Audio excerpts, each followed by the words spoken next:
+2 second year समस्त छात्र छात्री मानक मु स्वागत करुच्ची आम यूट्यूब चैनल पे मैंने पूर्व क्लास रे आमे गणतंत्र इंट्रोडक्शन मुझे तुमको बढ़िया भाव में वीडियो माध्यम बुझे देती आ जो मैंने देखी भी चैनल प्लेलिस्ट अच्छे देखी नब। तो आज क्लास रे आमे गणतंत्र कौन ये सब विषय आउ टे भल भाव में जाना ब्यूरो बही मु बारंबार तुमको विषय वस्तु बुझापी कही मु बारंबार तुमको ये बही पढ़ाई बही पढ़ा द्वारा आम जहाँ भी किसी प्रोब्लेम रोचे बही द्वारा पढ़ा द्वारा आम समाधान हो तुमको बारंबार कहबी ब्यूरो बही पढ़ाई कि मुझे तुमको ब्यूरो बही सब विषय गुड़ा पढ़ेबी तार क्वेश्चन आंसर गुड़ा करेबी व्यस्त हम। तो आज आम एगुड़ा सब पढ़ा कौन कौन रही से संबंध में आम जाना। तो प्रथम रही कौन देख गणतंत्र अर्थ आम बढ़िया भाव में बुझा गणतंत्र अर्थ कौन जो पिला मानकर बही फही ना आपको तुम नोट्स कर ना तुम डिस्क्रिप्शन लिंक दि जाइए आमर व्हाट्सएप ग्रुप रे जॉइन हो तुमको नोट्स गुड़ा और वीकली टेस्ट भी करा। तो देख फ्री रे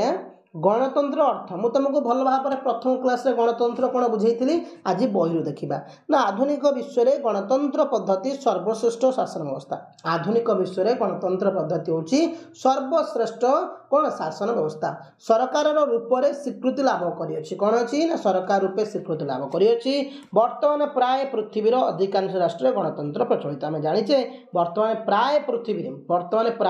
पृथ्वीर अधिकांश राष्ट्र गणतंत्र प्रचलित अच्छी अधिकांश राष्ट्र है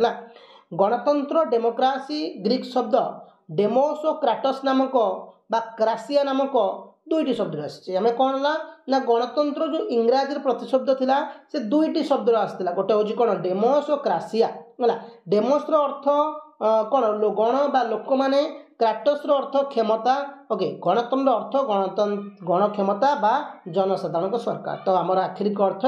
जदि किए तुम मानक पचार आरे कहलु गणतंत्र अर्थ कौन ना जनसाधारण क्षमता को आम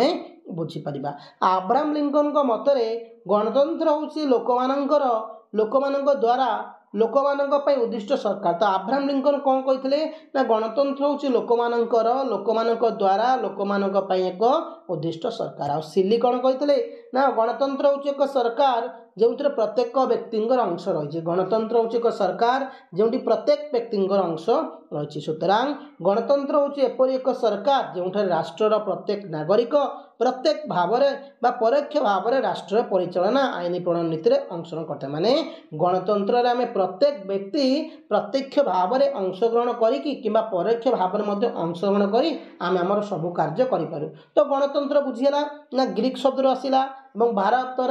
सारा विश्व में प्रायतः अधिकांश राष्ट्र गणतंत्र देखा मिले। गणतंत्र को दुई भाग विभक्त करागला डेमोस और क्राटस लोक बा क्षमता बोली आम कहले और संज्ञा दुईटा जानिले। तापर आसो आम गणतंत्र प्रकार भेद पे एगुड़ा हूँ ब्यूरो बही तुम मैंने पढ़ीदेल बढ़िया भाव में रेजल्ट गुड़ा कर। देख गणतंत्र प्रकार भेद पे माने गणतांत्रिक व्यवस्थार शासन परिचालना क्षेत्र में नागरिक मानक संपृक्त नहीं गणतंत्र को दुई भाग में विभक्त कराई। नागरिक मान कौन ना गणतंत्र को दुई भाग में विभक्त कराई। एक हूँ प्रत्यक्ष गणतंत्र दूर है परोक्ष गणतंत्र। एक रहा कौन ना प्रत्यक्ष गणतंत्र और परोक्ष गणतंत्र। जा देखा प्रत्यक्ष गणतंत्र कौन बुझा ना प्रत्यक्ष गणतंत्र बा डायरेक्ट डेमोक्रेसी जो गणतांत्रिक व्यवस्था नागरिक माने सीधा सड़क भाव में राष्ट्र परिचालना और आईन प्रणयन क्षेत्र में सामिल होता प्रत्यक्ष गणतंत्र कहे। कौन जो गणतांत्रिक व्यवस्था नागरिक माने सीधा सड़क जाकि माने आम जा डायरेक्ट आमर कौन आईन क्षेत्र में सब क्षेत्र में जो अंशग्रहण करवा प्रत्यक्ष गणतंत्र कहवा। आ गण भोट गण उद्योग प्रत्याहार हूँ प्रत्यक्ष गणतंत्र उपादान। प्राचीन ग्रीक नगर राज्य में प्रत्यक्ष गणतंत्र प्रचलित थिला बेले वर्तमान स्विट्जरलैंड हूँ एक प्रत्यक्ष माने प्राचीन सब ग्रीस नगर राज्य देखा किंतु वर्तमान कौटी अच्छे प्रत्यक्ष गणतंत्र स्विट्जरलैंड। जदि किए तुम पचारे वर्तमान कौटी प्रत्यक्ष गणतंत्र अच्छी ना स्विट्जरलैंड रे अच्छी। प्रत्यक्ष गणतंत्र उत्सव उपादान को देखा जमी गोटे गोटे आम पढ़े। प्रथम जाना गणभोट बा गणमंजूरी बोली कहूँ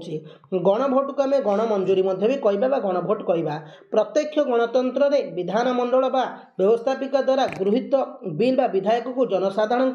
अनुमोदन पठाई था। कौन प्रत्यक्ष गणतंत्र रे विधानमंडल बा जन व्यवस्थापिकार कौन गृहीत द्वारा व्यवस्थापिका द्वारा गृहीत कहुए। संख्याधिक जनता यह अनुमोदन कले आईन प्रणीत हुए नचेत नाचक नाकच होता है पिला जदि सरकारी कौन भी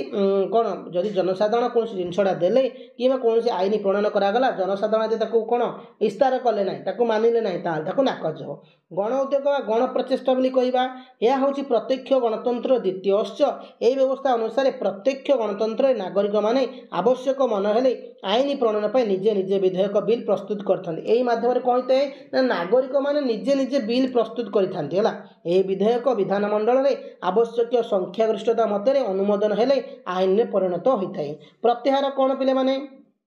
देख ना प्रत्यक्ष गणतंत्र जदि निर्वाचित प्रतिनिधि माने सेमानकर कार्य को सठिक भाव कार्य करि नथि प्रत्यक्ष गणतंत्र जदि निर्वाचन प्रतिनिधि माने सेमानकर कार्य को सठिक भाव कार्यकारी न करते तेरे सेमानकर कार्यकाल सरिबा पूर्व जनसाधारण मतदान द्वारा सेमानकु गादीच्युत करने को प्रयास प्रक्रिया को प्रत्याहार कर माने कौन मन करा आम जन को निर्वाचित कराइचे सी आम कार्य कौन पालन कला ना कि कौन बनमुखीता शासन कला दुर्नीति कला ताल आम कौन कर गादीच्युत कर आसला गोटे आसूँ कौन मुक्तकाश सभा प्रत्यक्ष गणतंत्र गणभोट गण उद्योग प्रत्याहार कार्यकारी करने नागरिक मान सभा बैठक बसई था जहाँ मुक्तकाश बा मुक्त जनसभा बोली कहुए जहाँ आम पेब्लिसिटम बोली कहू पेब्लिसाइट जनमत बोली कही था। तो पिले माने कौन बुझिले ना गणतंत्र कौन प्रत्यक्ष गणतंत्र गणतंत्र प्रकार भेद प्रत्यक्ष गणतंत्र केतगुड़ा उपादान आज बुझिले परोक्ष गणतंत्र कौन रोची ना जो गणतंत्र जनसाधारण बा नागरिक माने सीधा सड़क आईन और शासन प्रक्रिया अंशग्रहण नक से निर्वाचित प्रतिनिधि मान द्वारा करते माने आम जमी आम नोमिनी मान को निर्वाचित करदे नोमिनी मैंने चेयरमैन को निर्वाचित कले आम डायरेक्ट तो चेयरमैन को भोट देने ठीक से हीपरी आम तो आम प्रधानमंत्री को डायरेक्ट भोट देने आम तो आम राष्ट्रपति को डायरेक्ट भोट देने तो आमर निर्वाचित प्रतिनिधि माने जो आम धर एमएलए को निर्वाचित कले कि एमपी मान निर्वाचित कले से सब निर्वाचित कले द्वारा जो कार्य करागला जो मैंने आम प्रतिनिधि मान द्वारा कार्य कले ताहाक आम कहीपर परोक्ष गणतंत्र परोक्षर गणतंत्र अन्य नाम हूँ प्रतिनिधिमूलक गणतंत्र मन रखि भारत हूँ पृथ्वीर बृहत गणतांत्रिक राष्ट्र ओके तापर गणतंत्र लक्षण अच्छी कौन ना जनप्रिय सार्वभौम प्रतिष्ठा मौलिक समानता आईन शासन संख्यागरिष्ठ द्वारा शासन सहनशीलता व्यक्तिर स्वाधीनता अधिकार जनमत को सम्मान संपत्तिर शासन स्वाधीन सांविधानिक उपाय सरकार परिवर्तन मुक्त समाज एगुड़ा सब आम काली की भल भाव में बुझा बट आज क्लास आम गणतंत्र कौन गणतंत्र प्रकार भेद गणतंत्र संज्ञा एवं गणतंत्र प्रत्यक्ष गणतंत्र केतोटी माध्यम परोक्ष गणतंत्र प्रत्यक्ष गणतंत्र सब जानिले आपको सब नोट डाउन करदेव पाने जो मैंने भी व्हाट्सएप ग्रुप में जॉइन है डिस्क्रिप्शन लिंक दिया जॉइन हो नोट्स फ्री रे दिया थैंक यू पाने सांग साथी शेयर कर कोई चैनल क्लास हो डेली 6:30 ओके धन्यवाद पिले।